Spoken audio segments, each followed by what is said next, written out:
Boa noite. É um prazer estar aqui com vocês e com a Lili. Não vou dizer que é uma velha amiga, mas é uma amiga há muitos anos. E eu confesso que fiquei muito impressionado com esse trabalho. A Lili tem uma longa produção, todos vocês conhecem. Mas esse trabalho é um trabalho monstruoso, né? Uma coisa que começa quando o Brasil foi descoberto e vem até hoje. E vem num tom coloquial muito interessante. E o que eu achei mais brilhante é que é um trabalho que conta a história das pessoas que vivem no Brasil. Os fatos, a gente aprende uma história muito chata na escola, né? Porque decora data de batalha, quando começou, quando terminou, e acaba afastando a gente da história do Brasil. E esse trabalho é o contrário. Ele vem contando a história das pessoas desde o descobrimento até agora e a relação que essas pessoas, os costumes, a forma de agir, o ambiente social, toda a antropologia tem com os fatos históricos, né? Isso foi uma decisão combinada de vocês, Lili, antes de começar a escrever? Foi combinada. Nós fizemos um plano, esse aqui é uma encomenda, né, da Companhia das Letras e da Penguin da Inglaterra. Então, a gente tinha um plano, tinha que fazer um livro muito narrativo, mas a Heloísa vem da história e da ciência política, e eu venho da história e da antropologia. Então, nós sentamos juntas e combinamos o que é que o livro tinha que ter. E eram algumas questões que nos incomodavam. Essa que você menciona, da cronologia, da seriação, era uma questão que incomodava, né? Ou seja, a gente queria convencer o leitor que a história não é um acúmulo de datas, né? Que história são as questões que você faz e que organizam as datas. Outra questão muito importante é essa que você menciona também, era trazer temas da cultura, né, para a linha de frente, né? Em geral, a gente conta a história, sobretudo uma história política, uma história econômica, e a cultura vem a reboque, né? Vem como consequência, vem como floreio, a famosa cereja de bolo, né?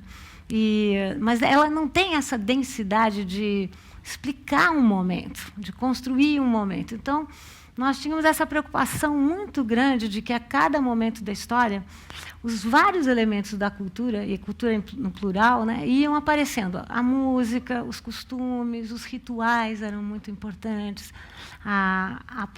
o teatro, né, enfim, a literatura, a pintura. Então, essa, de fato, era uma partida. A gente não sabia onde ia dar, né, mas essa era uma intenção, tanto minha como da Heloísa. E como é que vocês dividiram o trabalho?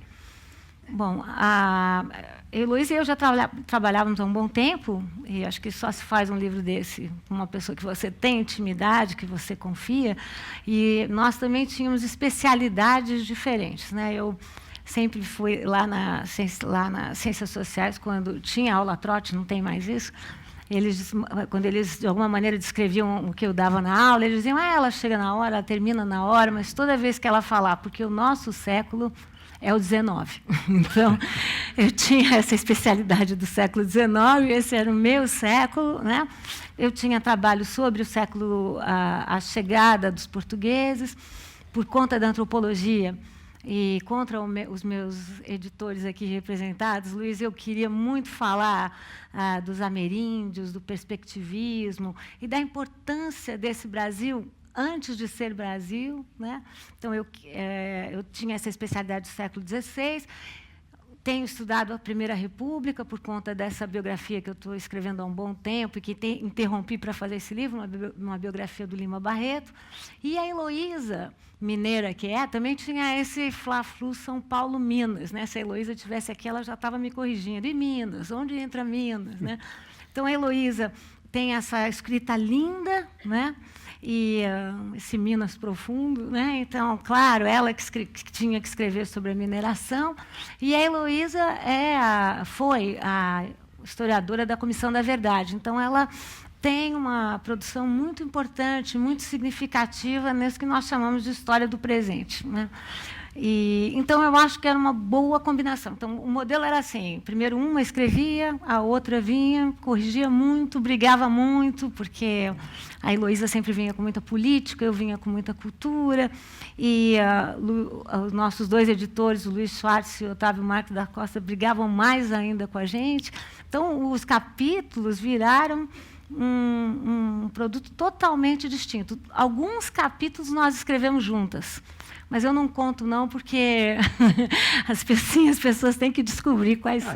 A gente lendo não percebe. A parte inicial tem uma antropologia muito forte, aí dá para suspeitar. Cuidado, hein, que tem isso. Não. Dá para suspeitar que foi você. Não, a parte inicial é minha. A parte inicial é minha. Eu estava muito preocupada em mostrar. Porque, em geral, a gente vê a antropologia de um lado, história do outro. Né? Até os alunos, com muita frequência, dizem isso. Não, isso aqui é história ou é antropologia? Né? E eu queria mostrar quando é que essas disciplinas se encontravam mesmo. Sobretudo, eu acho que era importante mostrar essa ideia de um verdadeiro genocídio. Né? Ou seja, o livro também partia dessa ideia de que era preciso desmontar uma série de verdades arraigadas entre nós. Dentre elas, a questão do genocídio indígena, né, que nós sabemos hoje que o encontro foi um grande desencontro. E há uma questão que você pode explicar muito melhor que eu, que é a batalha biológica. Né, os indígenas morriam de doenças absolutamente desconhecidas para eles, né, um resfriado. Mas a gente sabe também que os indígenas morreram muito das guerras, que foram guerras provocadas pelos europeus, e também da escravidão. Né? A linguagem da escravidão começa com os indígenas. Né? Essa discussão inicial que você faz dessa relação amistosa entre o branco e o índio, né? Que os brancos chegam, celebram a primeira missa, e os índios estão ali, né? No meio daquela cerimônia religiosa. Isso é um mito que passou de geração para geração no Brasil. Né? Esse mito, eu não sei se quantos lembram que isso já denuncia a nossa idade, quando teve a mostra do redescobrimento, não sei quantos de vocês lembram, veio a famosa tela do Vitor Meirelles, a primeira missa. As pessoas faziam filas para ver a primeira missa, não que não tenham que fazer, tem que fazer. Né? Enfim, mas, por motivos equivocados, as pessoas diziam: essa é a nossa carteira de identidade. Eu dizia sempre: só se for ao contrário. Né? A gente sabe que a tela foi feita no exterior, que foi inspirada pelo mordomo do Paço, né? que era melhor mordomo do Paço, a figura mais poderosa do Segundo Reinado do que poeta. Ele dizia: lê Caminha e Caminha, né? Ou seja, lê o primeiro documento de Caminha e Caminha, e ele pede para que o Meirelles que ele desenhasse a mata como se fosse uma catedral. A ideia de que uma mata bem vale uma catedral. Né? Então, se nós não tínhamos o castelo, nós tínhamos uma imensa floresta. E a ideia qual é? É construir, não sei quantos de vocês lembram dessa tela grandiosa, é colocar a floresta, a igreja ao centro, rodeada pelo Estado, e os indígenas numa situação absolutamente passiva. Né? Na periferia da imagem, assim, aprendendo com a civilização. Né? Quando nós sabemos que as guerras foram terríveis, de lado a lado. Né? Quer dizer, essa situação passiva não é uma situação que a gente pode verificar quando se observam os dados. E há um outro silenciamento fundamental nessa tela, como em todo o romantismo, o indigenismo romântico, que é o movimento nacionalista do segundo reinado brasileiro, que é no momento em que, no Rio de Janeiro, naquela pequena África, que era a área que circundava o Paço, 75% da população era negra, escrava ou não. A pintura, a poesia, a literatura se voltou para um tempo sem tempo, uma geografia sem geografia, e, sobretudo, num tempo que não tinham escravos africanos. Então, se a gente for olhar, não só há essa operação de silenciamento das populações indígenas, que são colocadas literalmente à margem, como escravos africanos não existem. Né? Eu lembro na escola primária, antiga escola primária, que a gente aprendia que os paulistas eram destemidos, fizeram as entradas e as bandeiras, eram heróis que se metiam no sertão. Fala um pouquinho sobre essa história. Bom, essa história, isso que é interessante. Quando a gente vê, por exemplo, a tela do Vitor Meirelles, a primeira missa, eu pergunto aos professores por que essas telas constam dos nossos livros do século XVI. Elas tinham que estar no século XIX, que é quando a tela foi produzida e comissionada, porque as telas têm data. A mesma coisa vale para os bandeirantes. Tem data de nascimento. A imagem que nós guardamos dos bandeirantes, o famoso puxa-puxa, empurra-empurra, do Brecheret, a estátua, ou então o famoso bandeirante, o Borba Gato, com aquelas botas, aqueles... É uma figura totalmente construída, romântica. Né? Eles nunca iam se embrenhar nas matas com aquelas botas, com aquele chapéu que ia prender na mata de jeito nenhum. E quando foi construída? Essa é uma história bonitinha. Uma das primeiras medidas do Brasil independente foi a criação do Instituto Histórico Geográfico no Rio de Janeiro. Isso foi feito nos anos 30. A ideia era que era premente, precisava fazer o quê? Faculdade de Medicina, porque o país estava doente, e até então era proibido, só abre com Dom João, né, com a vinda da corte em 1808. Faculdade de Direito, porque até então a nossa Constituição era portuguesa e era preciso fazer uma nacional. A terceira instituição foi um Instituto Histórico, porque o suposto é que não dava para fazer história de Portugal. Bom, o Instituto Histórico Geográfico no Rio foi criado e se chamou logo Instituto Histórico Geográfico Brasileiro. A primeira frase, a história do Brasil é a história do Rio de Janeiro. Né? E a grande discussão era, quando acaba a história? Eles falam, não, na vinda da corte, é bom parar com a vinda da corte. Bom, não tinham outros institutos históricos.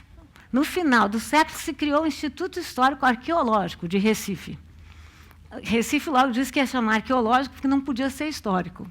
Logo tiraram o nome porque não acharam nada de muito arqueológico. Tudo eram os holandeses.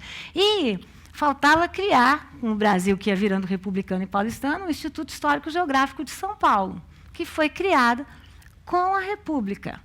A primeira frase do Instituto Histórico Geográfico de São Paulo. A história do Brasil é a história de São Paulo. A primeira figura criada pelo Instituto Histórico Geográfico de São Paulo, o Bandeirante. Foi o Instituto Histórico Geográfico de São Paulo, que, na ausência de figuras símbolos da região, não tinha. Tirou a imagem do Bandeirante, que, na historiografia, até então, era um apresador de indígenas, faziam papéis eles caçavam escravos fugidos, né, para criar essa imagem dessa figura intrépida, né, que entra fronteira dentro, que descobre os nossos... Eles acabaram fazendo isso, mas os motivos eram bastante singulares. Né? Como o meio acadêmico recebeu esse tipo de discussão que vocês armaram? Eu diria que depende da região. Né? Por exemplo, o Rio de Janeiro, o lançamento no Rio de Janeiro foi um fenômeno. Né? Heloísa e eu não conseguimos, não dava para acreditar no que foi a recepção no Rio de Janeiro. Em outros lugares foi mais tímida, mas está crescendo, o que é muito impressionante. Né? Quer dizer, eu acho que a academia, durante muito tempo, ficou bastante insulada. Né? Eu sou uma pessoa que acredito no papel da academia. A gente conversava aqui antes de começar essa nossa conversa pública. Né? Eu dizia também para o Drauzio que o meu livro está correndo atrás do dele e não consegue alcançar, né? Que o livro dele está na minha frente, vai continuar, acho que agora muito mais. Né? Infelizmente, eu gostaria que tivesse esse na frente. Mas acho que não. Eu também sou corredora, a gente estava discutindo disso, só que não maratonista, que eu dizia que para ele é sofrimento, para mim é só alegria, né? Mas é porque eu não faço maratona. Mas, enfim, durante muito tempo a academia ficou muito fechada e nos seus próprios instrumentos, que são instrumentos importantes. Esse livro só existe por conta da academia. Eu acho que ele faz um apanhado da produção riquíssima da historiografia brasileira, um apanhado da produção igualmente rica das ciências sociais, da crítica literária, da crítica de arte. Mas ele tem uma ambição de trazer uma linguagem, sem simplificar, uma linguagem que saia desse lugar seguro da academia.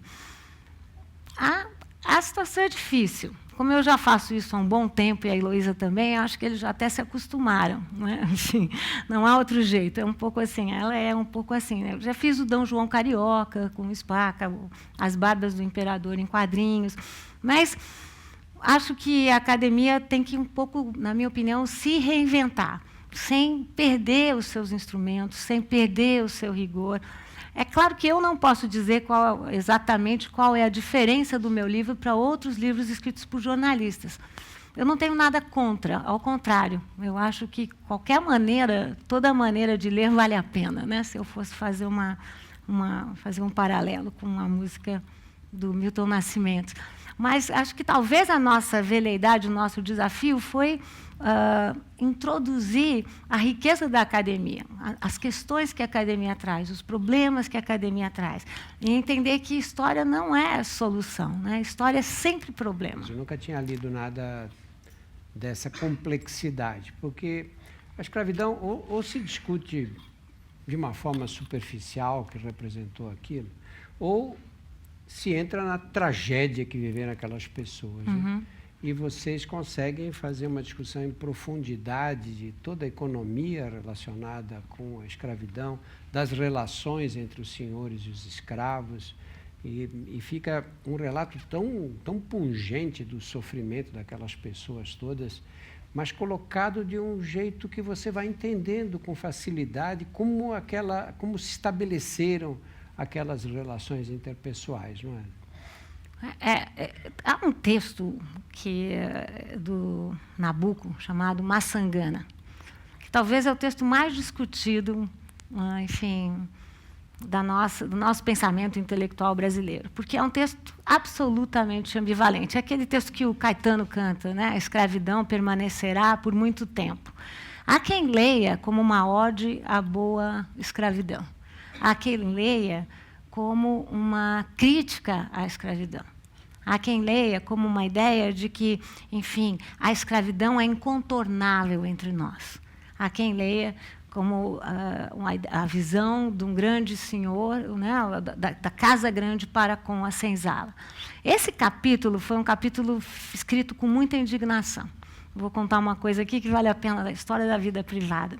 Eu escrevi esse capítulo depois de assistir numa sala de cinema brasileiro, aquele filme que é um grande livro, 12 anos de escravidão, né, os 12 anos como escravo. Né?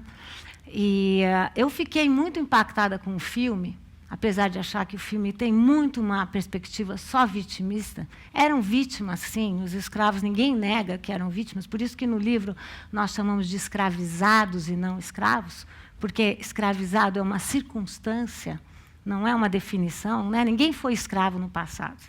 Né? As pessoas foram africanas no passado, foram muitas coisas, não foram escravos. Escravizado é uma situação. Mas o que me impressionou muito, Drauzio, foi a reação da plateia brasileira. As pessoas saíam muito aliviadas, dizendo assim, puxa, que bom, hein? Que bom que aqui não foi desse jeito. Né? Lá nos Estados Unidos, vou te contar uma coisa terrível. Gente, tinha criador de escravo lá, uma coisa terrível. E aí a gente vai ver os dados, né, que estão nesse livro. A média de um escravizado no campo de vida nos Estados Unidos era de 35 anos. Baixo, né? No Brasil era de 25 anos. Os escravos eram considerados adultos de 12 a 35 anos. Nos anúncios de fuga de escravos, os escravos com 40 anos são descritos como desdentados, com cabelos brancos, alquebrados, e eles usam esses sinais para a captura do escravo. Portanto, não me parece que sejam mentirosos, porque o interesse de um senhor que coloca um anúncio de fuga é a captura. Então, eles pegam os sinais de serviço e usam esse envelhecimento precoce, que é resultado das 18 horas de labuta diária sobretudo no campo. Então, uma coisa que eu acho que a gente tem que entender é que aqui foi diferente mesmo dos Estados Unidos, porque aqui a escravidão tomou o território todo.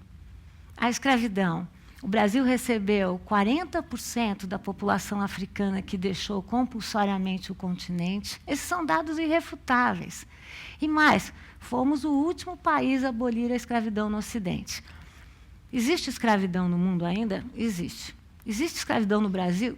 Existe, mas eu, Heloísa e eu nos referimos aqui à escravidão mercantil. Então, essas são marcas profundas, mas são marcas profundas não só por conta da vitimização dessas populações, que existiu. Eles foram, de fato, vítimas da circunstância histórica. Mas agora nós sabemos, por causa de uma historiografia riquíssima da Bahia, né, sobretudo liderada pelo João José Reis, que, no Brasil, desde que existiu a instituição, os escravos se rebelaram. Então, houve todo tipo de rebelião, individual, coletiva, quilombos. Quilombos, a visão, o senso comum pensa que são áreas isoladas. Existiram áreas muito isoladas. Existia um quilombo, que nós sempre citamos, na fronteira com Suriname, em cima de uma cachoeira, que eles chamavam de Cachoeira Brava, imagina o que era. Mas existiram quilombos, como o Quilombo do Macaco, que eram, na verdade, grandes, amplas relações de comunidades. E eles faziam parte fundamental daquelas sociedades. Enfim, o que é preciso dizer é que a escravidão, como diz o Alberto da Costa e Silva, que é um grande intérprete da escravidão, é que nós vamos ter que nos haver com essa questão da nossa história, né? Eu penso que a história se escreve há muito de passado no nosso presente, e a escravidão é uma questão incontornável, né? Enfim, eu acho que a gente tem que pensar, né, nos inúmeros traços que esse sistema deixou e deixa, né, no nosso cotidiano. E a repercussão dessa convivência brutal com essas populações no Brasil de hoje? Bom, o Brasil é um país que combina perversamente a inclusão cultural com exclusão social. Eu acho que são dois lados de uma mesma moeda. Toda vez que a gente fala de exclusão social, as pessoas falam, não, mas olha, tem isso, inclui aqui, inclui lá. Eu concordo, mas o nosso problema é lidar com essa lógica dos dois lados da moeda. Se nós pegarmos os dados do censo demográfico, assim como nós podemos concluir que não temos o apartheid na lei, isso não é pouca coisa. Né? O fato de nós não termos leis discriminatórias é um elemento que fala muito a nosso favor. Né? Isso é inegável.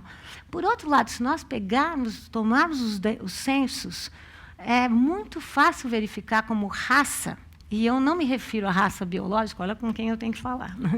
Eu me refiro à raça social, porque antropóloga que eu sou, eu sei que a sociedade trapaceia com a natureza. Né? Eu acho que os nossos campos dialogam nessa parte, não é, Drauzio? Eu estou sempre preocupada em ver como é que nós, homens, como humanidade, enfim, dá piruetas por sobre a biologia, e raça social é isso. Não é a raça biológica. Eu concordo que só existe uma raça, que é a raça humana. Mas nós, homens, construímos diferenças. Né? Então, enfim, é pautada nessa ideia que se vocês, qualquer um de vocês, tomarem os dados do censo, vocês verão que raça ainda é um plus no Brasil. Né? Quer dizer, as populações negras morrem mais cedo, nascem menos, são muito preconceituadas no trabalho, na escola.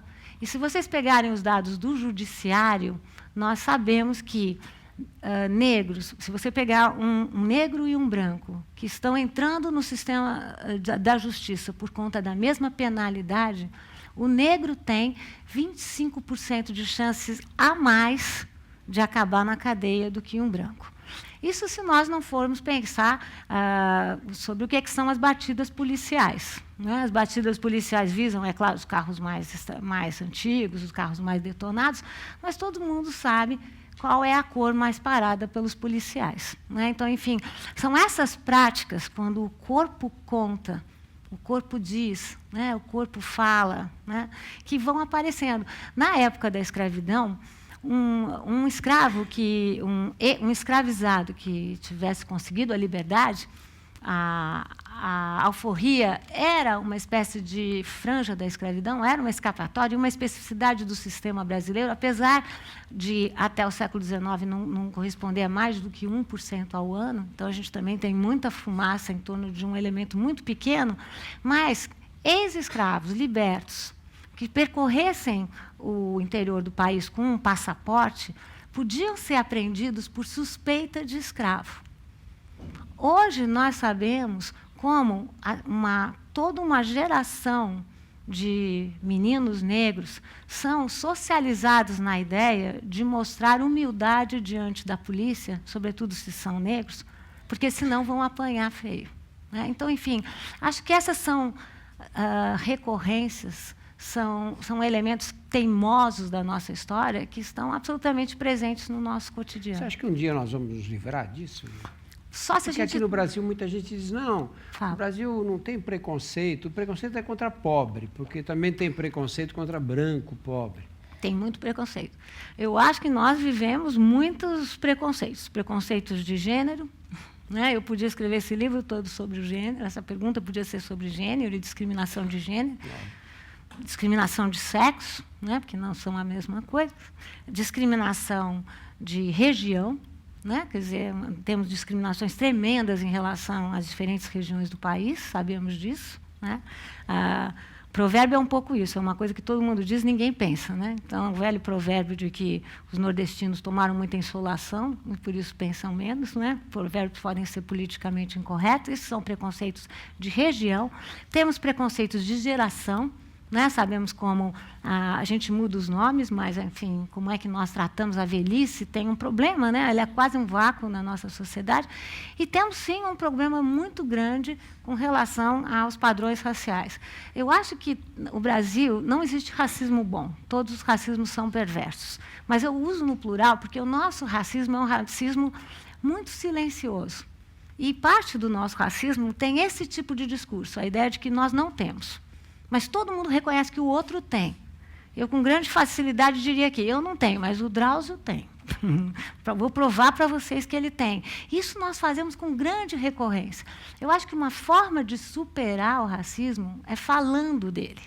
Na Universidade de São Paulo, nós fizemos há um tempo um censo demográfico e um censo racial. Eu fui acusada de racista. E eu respondi que eu saiba que obscurantismo é não falar. Né? Falar não pode ser obscurantismo. E várias pessoas responderam a esse questionário com frases do tipo, eu não tenho esse problema. Eu te dou uma chance para dizer, a pessoa que disse eu não tenho esse problema, de que cor ela é e se ela tem ou não esse problema. Né? Então, eu acho que negar é uma forma muito forte, muito pujante de não assumir, de não Mas pensar. Os negros sentem isso na carne, até hoje. Acho que não há um negro que não tenha sentido essa violência racial. Né? Eu gosto muito do... Mano Brown diz uma coisa muito boa, né? Que quando nós dizemos, não, no Brasil não há racismo, não há linha de cor, né? Ele diz, é só perguntar para os grandes especialistas. Né? E ele diz, e quem são os grandes especialistas? A polícia. Né? A polícia não tem nenhuma dúvida sobre a linha de cor. Né? O Ferrez, que é um literato da periferia, ele diz, né? À noite, na favela, até japonês é preto. Né? Então, enfim. Mas se a gente pensar nos nossos provérbios, os provérbios se aplicam no nosso dia a dia. Né? Vamos pensar em dois. Né? Que a gente fala, provérbio é assim, você quer impressionar, você está dando uma aula... Né? Você termina e solta um provérbio, né? Mesmo que você não entenda, como eu dizia aqui. Então, à noite todos os gatos são pardos. Ou então, eles que são brancos que se entendam. Põe junto essas duas frases. Né? Pardo. Pardo é a indeterminação do nosso preconceito. Né? Pardo é quase uma categoria de acusação. Ou eles que são brancos que se entendam. Por quê? Né? Porque, enfim, há um acordo silencioso entre classe e cor social, que é um acordo muito importante. Essa é uma outra faceta do nosso racismo, né? A questão do manejo da cor, da manipulação da cor. O Brasil, na colônia, é considerado, por uma divisão didática, duas partes. Né? Antes da chegada de Dom João VI no Rio de Janeiro e depois da chegada... O impacto de Dom João VI aqui foi tão grande assim, além daquele relacionado com a cidade do Rio de Janeiro? Foi tremendo. Eu acho que, às vezes, a gente conta a história do Brasil assim, então, para as crianças, né, o Brasil virou uma monarquia. Né? O que a gente não para e pensa é, por que virou uma monarquia num país de vocação republicana? A doutrina Monroe era isso, América para os americanos, a república para os republicanos. Né? essa nossa opção pela monarquia é uma circunstância. Né? Não tem nada que diga que o Brasil tinha que virar uma monarquia, nada que escrito no nosso DNA ou coisa assim. A explicação para isso foi a vinda da corte. A vinda da corte, eu penso que é um dos capítulos engraçados do livro. Né? A gente começa com Oliveira Lima dizendo o que a maré traz, o que a maré entrega, a maré tira, leva, né? E o livro, esse capítulo é todo escrito quase que como uma maresia, né? Essa coisa do Dom João. Dom João foi uma figura muito maltratada pela nossa historiografia durante muito tempo, né? Ele gostava de comer coxinha de galinha? Parece que gostava. Ele era indeciso? Muito. Ele foi mau estrategista? Não. Se a gente pensar, muitas coroas perderam a sua hegemonia nesse momento. Basta pensar o que aconteceu com a coroa espanhola, do lado de Portugal. Quer dizer, a saída do governo de Dom João de deixar Portugal e se dirigir para a sua colônia, que era uma colônia desconhecida. Essa ideia já havia sido ventilada com Vieira, História do Futuro, mas nunca tinha sido um projeto. Podem imaginar o que significa transportar uma monarquia? Não é? Quer dizer, inteira? A corte inteira. Os dados mais conservadores falam em 5 mil pessoas. Os dados mais, enfim, fortes falam de 15 mil a 20 mil pessoas que vão primeiro para Salvador. O pessoal de Salvador, isso é muito engraçado, eles tentam convencer Dom João a ficar. A gente não pode esquecer que Salvador tinha sido a capital até 1763. Né? Quer dizer, como diz Machado, a história só é previsível quando já aconteceu. E que tal se Dom João ficasse lá e eles revertessem a situação e a capital voltasse para Salvador? Poderiam fazer isso com facilidade. Podia, só que não deu certo, porque o pessoal do Rio estava de olho já àquela altura. Né? Mas Dom João bem que gostou de ficar em Salvador. Abriu os portos lá, né? Quer dizer, ficou tomando aquela brisa. Né? Ele gostou muito do que viu lá. Vem para o Rio. Para o Rio de Janeiro, de fato, é a primeira vez, falávamos disso, que se abre a possibilidade de existirem universidades. Significa o quê? Criar uma elite intelectual aqui, e não uma elite intelectual coimbrã. É a primeira vez que você pode ter indústrias no país. Começa com a indústria da pólvora, mas, enfim, vai embora. É a primeira vez que se podem ter jornais.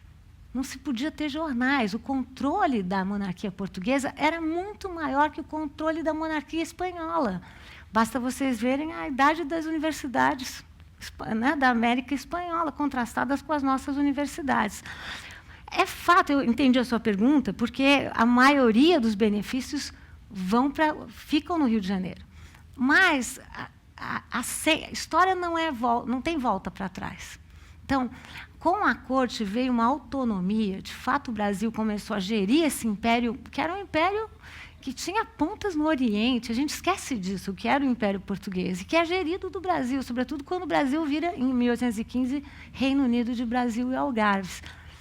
Essa independência, essa autonomia que é conseguida no território todo, não tem retorno. Então, por exemplo, Pernambuco reclamou, se revoltou o tempo todo. Né? Reclamou que os impostos não revertiam para Pernambuco, reclamou e tinha razão de reclamar. Mas esse desejo de autonomia veio nesse momento, né? E, enfim, condicionou toda a sorte da nossa emancipação. Mas é um caso único na história universal de um rei que volta para Portugal, deixa o filho aqui, que ao mesmo tempo é o príncipe herdeiro em Portugal, e esse filho declara a independência do Brasil. Hoje eu estou boa de provérbio, né? Tem um provérbio, não sei o que eu encarnei de provérbio, que tem aquele famoso provérbio: quem foi para Portugal perdeu o lugar. Está errado. Está errado, porque o suposto, porque de um lado perdeu, de outro não perdeu, porque a gente sabe que Dom Pedro, esse provérbio existe por conta da volta de Dom João. Mas Dom João vai lá para garantir as duas partes. Está certo que o projeto não deu certo, porque ele sai com a seguinte recomendação que ele dá para o padre Damaso, que era o chefe da Real Biblioteca: você cuide bem do meu filho e da minha biblioteca. Não deu certo, porque o Brasil ficou independente e a biblioteca ficou no Brasil. Mas é um caso bastante singular de uma monarquia cujo líder da emancipação é o próprio rei. E se a gente pensar nos símbolos dessa monarquia, eles são do maior interesse, porque eles mostram a continuidade. Por exemplo, o símbolo dos Braganças, o dragão alado, a serpe, foi mantida. A bandeira manteve os símbolos de Portugal. Quer dizer, é uma independência como um golpe que procurava manter esse passado monárquico. Então, nesse sentido, Drauzio, é um caso muito singular.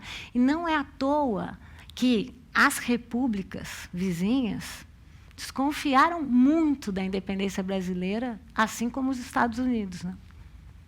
Mas foi uma solução muito boa essa, não foi? O Brasil quem? Ficou independente, sem guerra. Para quem direta. Foi boa?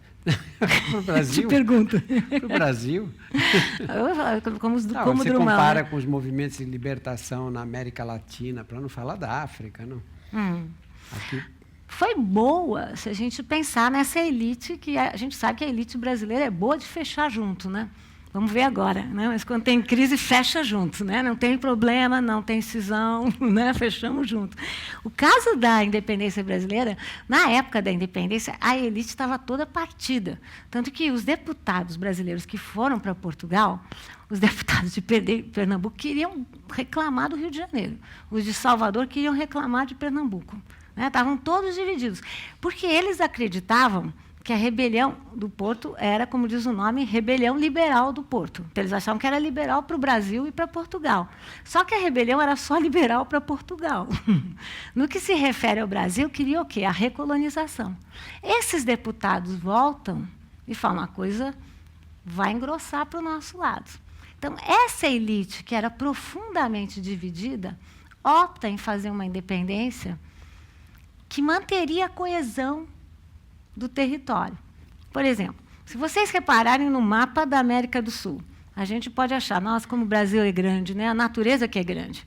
Não é a natureza que é grande, é o tipo de independência que produziu, né? Os 3 vice-reinados viraram essa enormidade de países, e o Brasil, com a opção pelo rei, pela monarquia, evitou o desmembramento. Você tem razão. Evitou a Revolução Social? Evitou. Mas fez uma emancipação que não mexia numa questão que nós estamos tratando aqui, que é a escravidão. Não mexia em outra questão que não tratamos, que é a grande propriedade. Não mexeu em mais um outro elemento que não tratamos aqui, que é a grande propriedade monocultora e voltada para a exportação. Então, a pergunta que o historiador sempre tem que fazer é, foi bom para quem? Né? A famosa pergunta, foi bom para você? Né? Então, enfim, a pergunta é, foi bom para essas elites governantes? Garantiu que não existisse uma rebelião? Sim.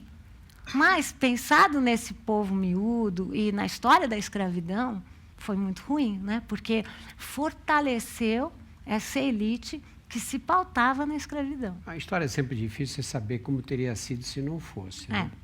Mas, para mim, sempre me despertou muita curiosidade. Como é que esses portugueses, um povo que tinha 1 milhão de habitantes, tinha Portugal, quando descobriu o Brasil, por aí mais ou menos.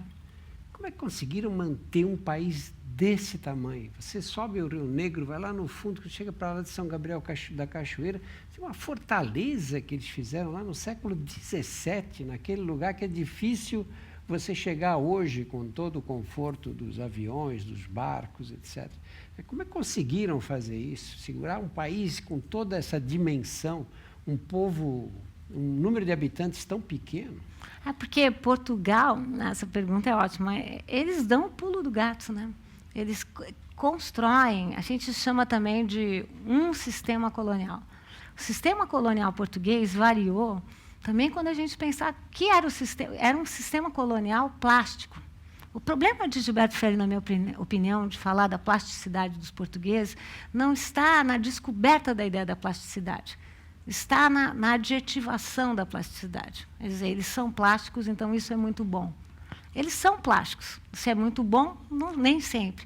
Mas se a gente pensar, os portugueses criaram diferentes sistemas coloniais. No Oriente, eles tinham um tipo de colonização.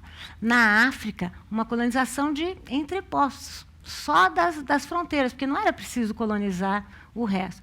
No Brasil, eles pretendiam fazer uma colonização desse tipo, tanto que começaram com uma exploração só da fronteira. Dizimaram. No livro, a gente conta como o pau-brasil foi uma espécie dizimada, de fato. Né? Quer dizer, ecologicamente, também falamos dos problemas dos desencontros culturais e biológicos, né, do descobrimento. Houve um desencontro ecológico terrível. Portugal pretendia fazer o mesmo tipo de colonização. O que deu errado? O Tratado de Tordesilhas. O Tratado de Tordesilhas é uma pérola da diplomacia internacional. É mais ou menos assim, vocês me perdoem a caricatura. Desse lado para cá é seu, desse lado para cá é meu. Só esqueceram de combinar com os outros. Né? Portugueses e espanhóis dividiram o mundo e não combinaram com o restante. O que aconteceu? Franceses, holandeses, ingleses começaram a invadir. A França se estabeleceu de uma maneira, na França Antártica, no Rio de Janeiro, atual Rio de Janeiro, e na França equinocial, atual Maranhão, inacreditável.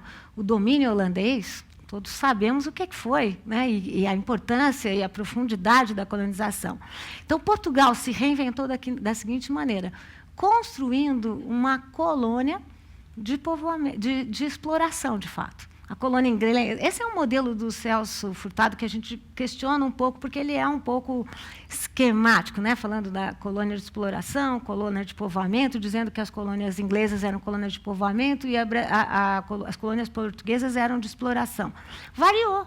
No caso do Brasil, o que foram as capitanias hereditárias? Você já leu o documento das capitanias hereditárias?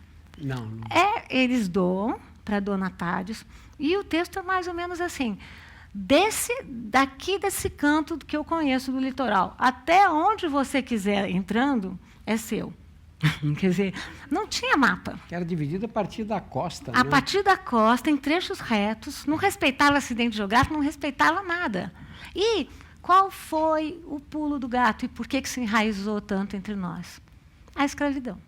Ou seja, Portugal não tinha população para povoar esses locais. Não tinha a situação da Inglaterra, que você tinha uma população que estava sendo expulsa, né, por conta das guerras de religião, por conta de uma série de elementos que estavam...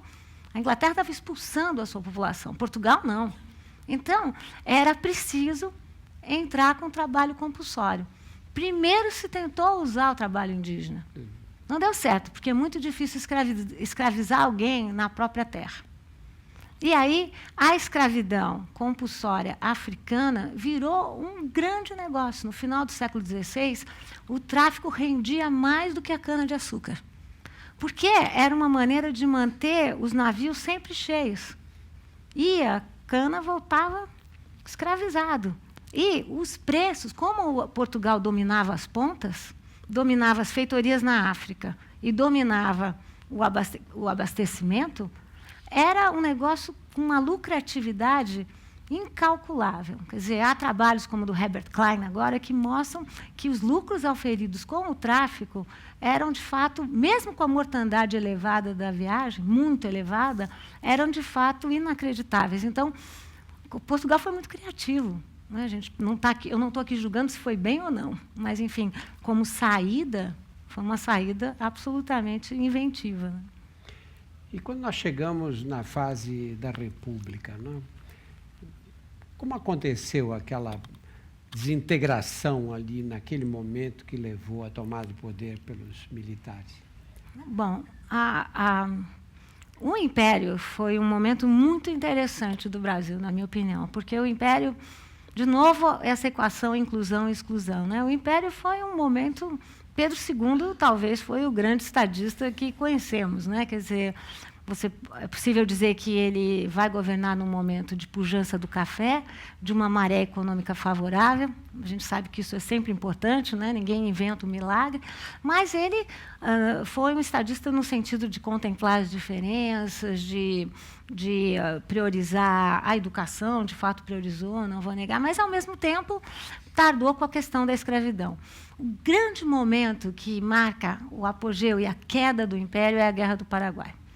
A Guerra do Paraguai era para ser muito curta, era para ser uma questão fortuita, né? Os 3 países, Argentina, Paraguai e Uruguai, iriam se unir, Argentina, Paraguai e Uruguai, tá certo. Iriam se unir e derrotar Paraguai rapidamente. E a guerra demorou 5 longos anos. O Brasil demorou 5 longos anos, levou uma mortandade tremenda. Escravizados foram para o fronte como libertos, voltaram com a situação igual. Escravizados outra vez.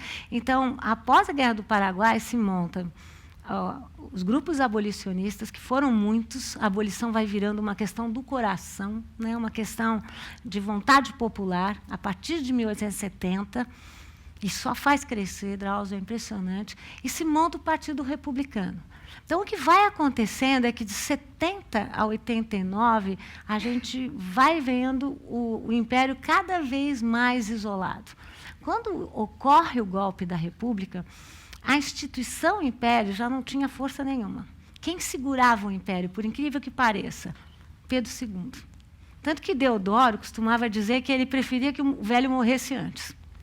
A mãe de Deodoro, é verdade, não sei se você sabe, ela não está no livro,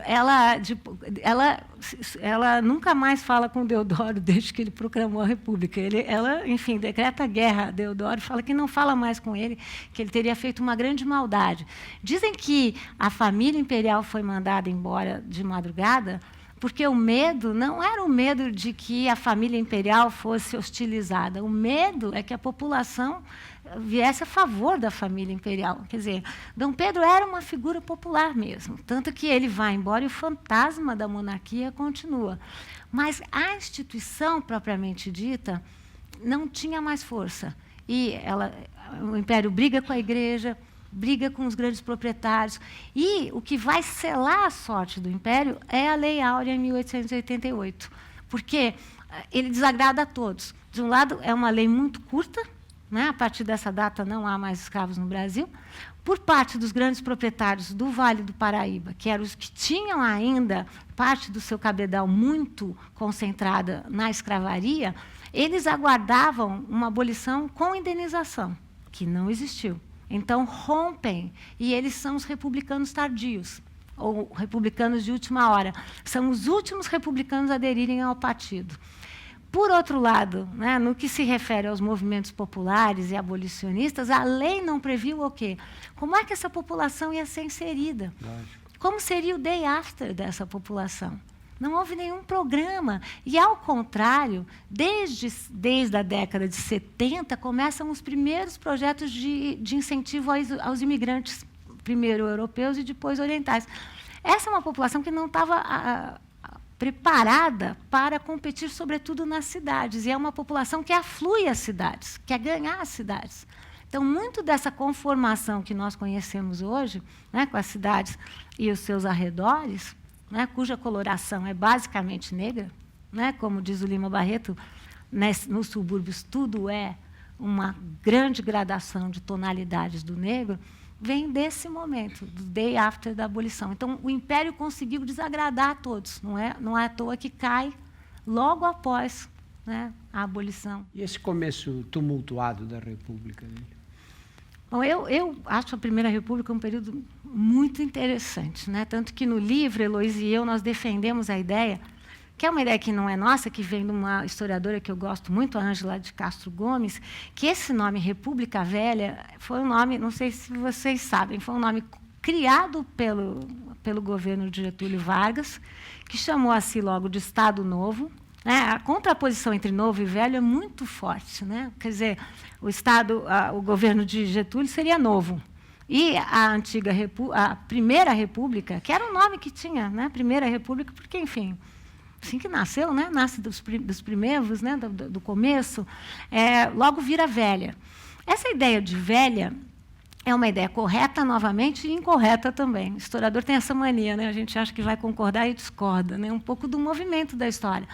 É correta porque o que foi dramático é que, logo após a abolição jurídica, né, com a Lei Áurea, tomaram força o quê? As teorias raciais, deterministas raciais. Então, quando a gente diz que o racismo, as teorias raciais nascem após a abolição da escravidão. Porque o que acontece? A ciência constrói uma outra desigualdade tão forte como a da escravidão, que é uma desigualdade de natureza, né, que diz os homens nascem iguais e, pior ainda, são os mestiços. Esses, sim, são degenerados. Então, a Primeira República tem esse lado da exclusão social. Mas a Primeira República é um experimento social, Drauzio, da maior importância. Você tem todo tipo de greve. Você tem a greve dos imigrantes, a greve dos trabalhadores, tem a revolta da chibata, tem Canudos, enfim, tem todo tipo de manifestação social que a gente não via no Império, né? Interessante, o Euclides da Cunha, que tem aquela primeira parte do livro, a terra, que ele descreve as plantas, a vegetação, a geografia com uma precisão maravilhosa, né? E com um talento poético, né? Muito interessante. Tem um capítulo no qual ele discute, ele explica por que é que o mestiço, quando você tem uma raça inferior que se acasala com uma raça superior, o mestiço não adquire as características da raça superior. Ele fica com as da raça inferior. Você, como um homem daqueles, né, brilhante daquele jeito, podia ter um preconceito tão absurdo. Isso não era preconceito. Porque isso era feito em nome da ciência. Era né? conceito. Né? Eu lembro que Silvio Romero, nessa época, escreve uma frase que eu fiquei muito impressionada, que ele diz, é preciso não ter preconceito. Eu lembro que isso estava no final da página, eu falei, graças a Deus, uma pessoa aqui. Aí eu virei a página e dizia, os homens são diferentes. Ou seja, preconceito nessa época era dizer que os homens eram iguais. Eles chamavam isso da balela do livre-arbítrio. Nina Rodrigues, que é um médico da escola baiana, da escola tropical, logo após a abolição da escravidão, escreve um livro que chama Responsabilidade Penal, em que ele propõe a existência de 2 códigos penais, um para brancos, outro para negros. E o que é interessante é que a hipótese do Nina Rodrigues era muito interessante, porque ele dizia o crime é relativo, cada povo tem uma noção de crime. O problema não era a hipótese, era o remédio. Porque o remédio qual era? A criação de 2 constituições, uma para brancos e uma para pretos. Então, quando Euclides da Cunha faz um livro como Sertões, que a primeira parte é uma beleza, a terra, se vocês forem ler alto, façam sozinho para ninguém achar que você é maluco, mas tem sibila, sabe? É muito bonito, você tem um som. A parte mais bonita do livro. É uma beleza, a parte sobre o cacto, né? Que o cacto ele é seco, que tem espinho por fora, mas é doce por dentro, que esse é o sertanejo, é uma beleza. Aí você vai para a última parte, que é a luta, é comovente, porque é o próprio Euclides da Cunha dizendo o que deu errado. Porque no meio tem uma parte que ninguém cita, que é o homem. E na parte sobre o homem, ele fala que o sertanejo é um desastre, é o desequilíbrio. Que eram as teorias da época. O Brasil ia fracassar por causa dos seus povos misturados.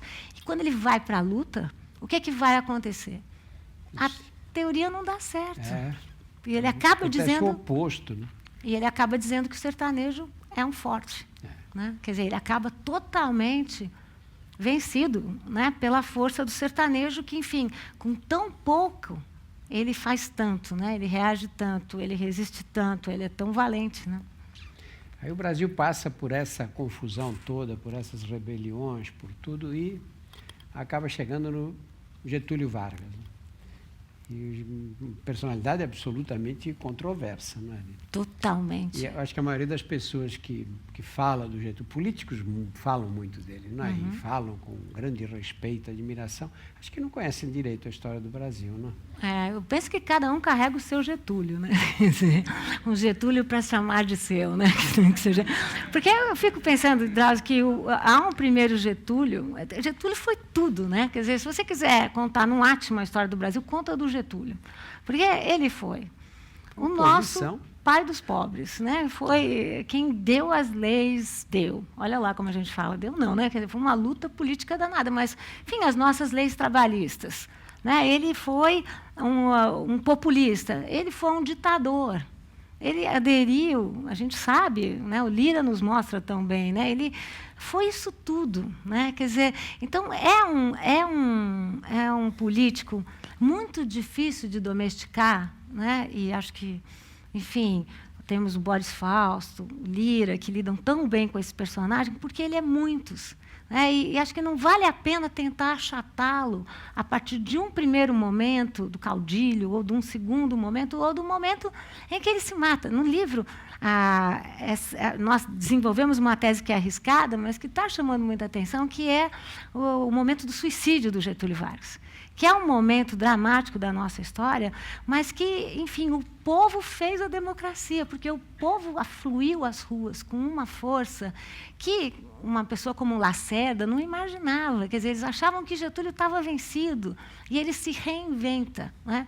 Também eu acho que outra dificuldade de Getúlio Vargas é um pouco que ele é modal, para a gente pensar no nosso modelo de político, por isso eu digo modal, que é essa ideia de que um bom político vai mudando isso agora, é quase um pai, né? Dom Pedro era assim, né? Era quase um pai, né? Quer dizer, a ideia de que era um bom governante porque era um pai. Getúlio Vargas era um bom governante porque era um pai. Lula tentou, durante muito tempo, beber nessa ideia da paternidade. Esse é um problema... Depois na maternidade. E depois na... Muito bem. Muito bem. Depois de falarmos dessa família complexa, né? Que eu concordo. Enfim, já que temos essa família complexa constituída, qual o problema desse tipo de compreensão? Seja pai, seja mãe. Mãe não, né? Mãe.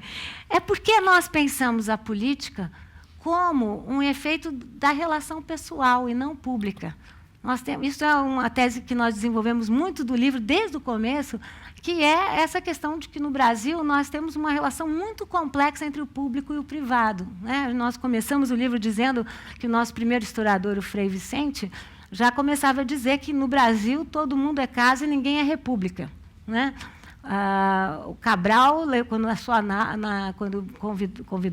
contratou os marujos para, enfim, estarem nas suas caravelas, ele disse: cada um que leve a sua casa. Né? Então, enfim, essa ideia da casa como um elemento fundamental por sobre o Estado, né, é uma ideia dramática e vem muito desse modelo de Getúlio Vargas, né, do pai dos pobres. Né? O que é que significa ser o pai? Que é um pai severo, mas um pai justo. Mas, de novo, voltamos à ideia dos índios. Né? Os brasileiros são passivos, né, e que se acomodam frente à autoridade paterna. Democracia não é isso. Nós estamos chegando no final. Queria te fazer mais uma pergunta só, inevitável. Como é que você interpreta o momento político brasileiro atual em função do que veio antes dele? Bom, a gente tem dito que essa biografia que nós escrevemos é uma biografia bastante esperançosa, né? Quer dizer, que é uma biografia que nós temos uma empatia com o biografado e, às vezes, estranhamos muito esse biografado. Né? Eu acho que, quando nós estávamos... Talvez o momento mais difícil desse livro foi a conclusão, né? Que a gente, toda vez, queria recomeçar. Houve um momento que a gente já tinha colocado um ponto final, depois das manifestações na Paulista. Vocês viram que vai até muito pertinho. E a Heloísa falou: tive uma ideia. Eu falei: a Heloísa nem vem, a Inês é morta, né? Porque acho que a gente está vivendo um momento de muita aceleração, o tempo vai passando muito rápido, muita novidade.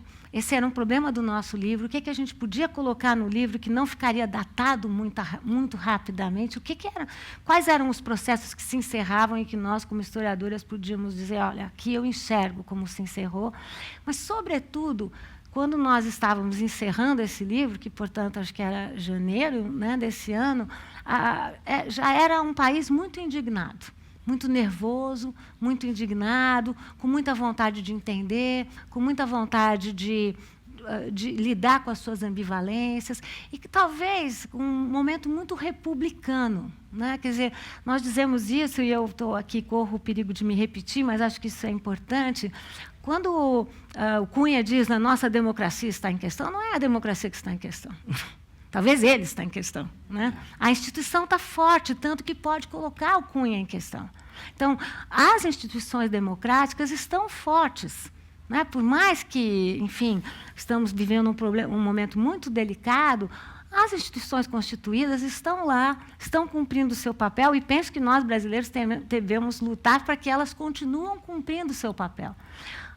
Agora, nós estamos tomando de lavada no nosso republicanismo, né, nos valores públicos, nos nossos valores cidadãos, né, nas nossas lutas pelos direitos. Drauzio batalha muito por isso. Né, quer dizer, vivemos um novo momento em que nós batalhamos não só pelo direito à igualdade, mas pelo direito à diferença na igualdade. Nesses direitos à diferença, nesses direitos e nos valores que nós temos de lutar pela cidadania, só pode ser um projeto de cada um. Não adianta culpar o Estado, não é só o Estado, somos nós também. Né? Então, enfim, nesse terreno, nós estamos, enfim, como a gente diz, mal na ficha. Né? E acho que, quando nós estávamos terminando esse livro, penso que os brasileiros já estavam reagindo indignadamente a isso que nós estamos fazendo com o nosso espaço público, né? do que é feito o nosso espaço público. A corrupção não é endêmica. Né? Se nós acreditarmos em endemia, né, nada contra os médicos, nós vamos estar dizendo que nós temos um defeito de natureza. O nosso problema não é de natureza, não é biológico, é uma construção social. E mais ainda, quando a gente fala que nós endemicamente não somos republicanos, nós estamos dando para nós aquele lugar passivo que não pode ser, porque qual é a reação a isso? É dizer, bom, se isso aqui é da natureza dos brasileiros, não há o que fazer. Há muito o que fazer. E não há nada que diga que a corrupção, que o mau uso da máquina pública sejam elementos naturais do brasileiro. Né? Tudo construção histórica e social. Muito obrigado. Obrigada. Muito obrigado. Os meus personagens são influenciados pelos meus filhos. Mônica é daquele jeito. Ela diz que não. Eu não sou tudo isso. Ela é assim. A Magali assume. Eu como mesmo, gosto de comer, como bastante, almoço 2 vezes, janto 2 vezes, e é elegante igual você, assim.